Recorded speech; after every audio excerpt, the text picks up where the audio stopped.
Yeah, so everything seems to be working fine. The sound seems to be fine as well. So yeah, let's begin.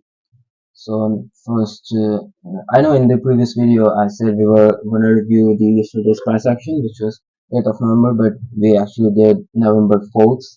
So in this video, I'm going to be covering the yesterday's price action, November 8th, and basically going through the CVD divergences that I was talking about in the previous video, going over how you can capitalize on recognizing where the larger player is trying to take the market, right?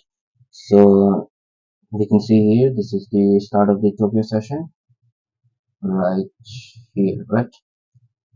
The fuck?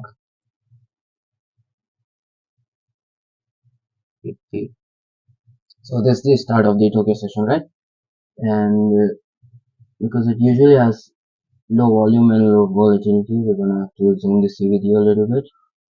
And let's zoom in price a little bit as well. So let's begin. Number one, what we can see within the first hour of the start of the session, nothing really major, like CVD and price seems to be completely, in sync, completely confluent. There's no divergences to be had in this area, right?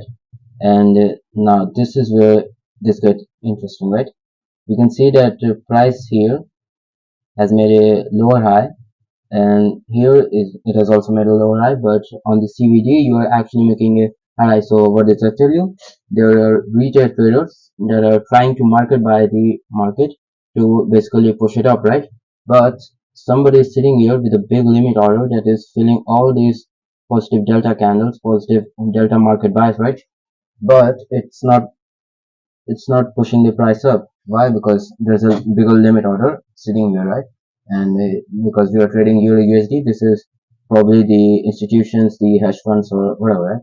So, and also one thing I want to make sure is, let's say you're trading New York. In New York, you're gonna have a much bigger absorption. So a supply zone or a demand zone is much, I would say, it takes much longer to test before actually a very big move down. But during the London and the Tokyo session, it's really fast because they don't really have that much volatility, and also there's just not enough volume to be traded in, especially Tokyo. Sydney has the late session, late session volume, Sydney, but Tokyo is higher than Sydney and followed by London, and then New York obviously at the most, right? So on Tokyo, let's say we just form these quick divergences, and then we can basically place a trade upon seeing this move right here, upon crossing what SMA is this? Just a second. This is the 31 SMA, right? I customize this for the Euro USD on gold. 50 SMA works to be the.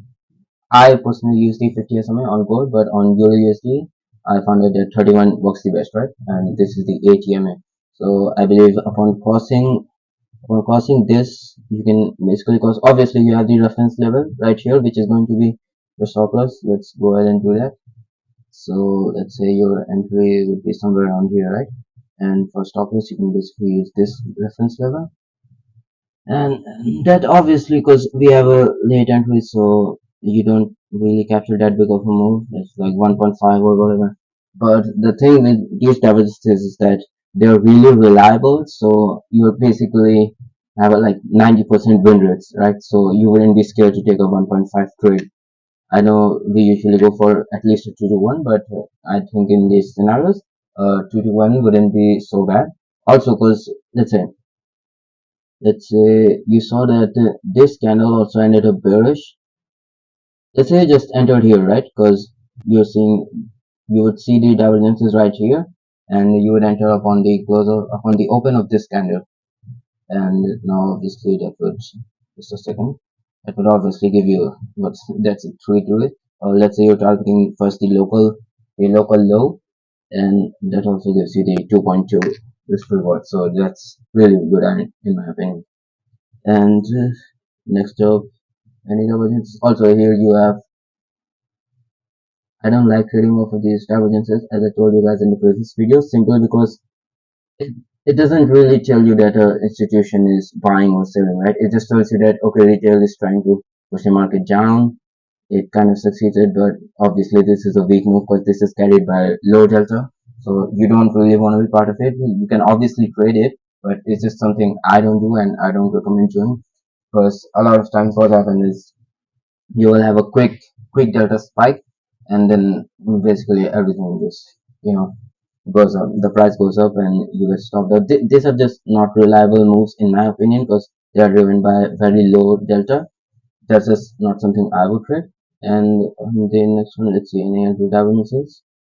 Not really, because these divergences already played out right here, right? This move, these divergences already played out, and then not really, this seems normal. Anything else? Let's see. Not really any divergences, and this is obviously this is the London Open. This was the Tokyo. So what I personally like to do is, let's say Tokyo opens at 8 UTC, right? So I would review the price action till, let's say, from 6 UTC, 2 hours before, to see, because a lot of times what happens is you have these divergences forming, let's say, an hour before, and upon the open of the session they just play out and you get a quick move. Like you see upon exactly at the London Open, you see a very big move down, right? It's that, it's like 200 pips, right? So that's a lot. Let's see any divergences you can see here. You can see very obvious divergences.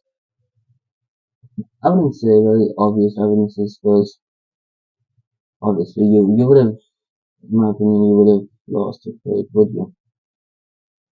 I'm looking at these, right? These one, you'd say that there's absorption, but upon also this candle is right after this move already played out, so they're not really valid in my opinion, because there are no divergences to be had. This is just confluence, right? This is just in sync CVD with price. Let's see any divergences in this area. Not really. This is just, this is just weak buying. This is a weak move up, which is quickly sold off. So, excuse me. So this not really something, as I just explained to you guys, not something I could. Let's look at let's try something new, right? It really seems normal. That seems normal. This is where it gets interesting, but upon also this is upon the New York Open, which is already covered in the previous video, the starting of the previous video, right? So I'm not gonna go over this again. Let's see if we can find one during the remote session, right? When it closes, not really, when it closes lot later, but this is when New York opens. So let's see if we can find divergences during this session. Hmm. Alright. Yeah, not really. Yeah, so I guess that this is going to be for this video. Any hand chart term analysis. Not really. Yeah, one thing I'm looking at is this, the 4 hour, and you have some real liquidity lying around this area at the 1.0666, right? So if we, I'm looking for a potential liquidity grab or a swing failure off of this was nothing really significant. Yeah, also this seems pretty bullish, because you can see we have already reclaimed this. Let's actually go ahead and pull a fixed range. What the hell is fixed range here?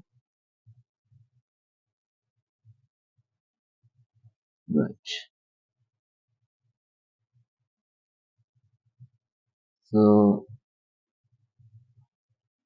I think a good scenario would be, you see this node right here that aligns with the poor lows that we just found about right here.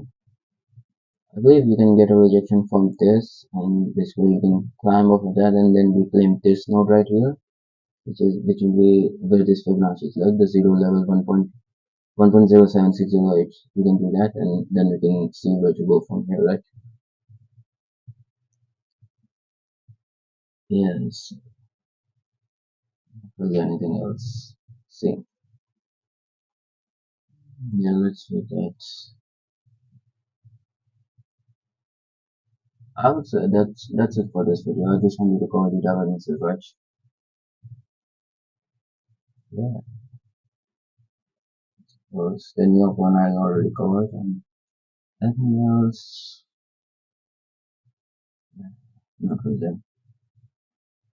I do want to cover this fractal market structure because market structure is something I struggled with when I started. So hopefully I'm going to be making a video about it soon. I'll try to make it as soon as possible, but we'll see. So yeah, that's it for this video, I suppose. See you guys in the next one.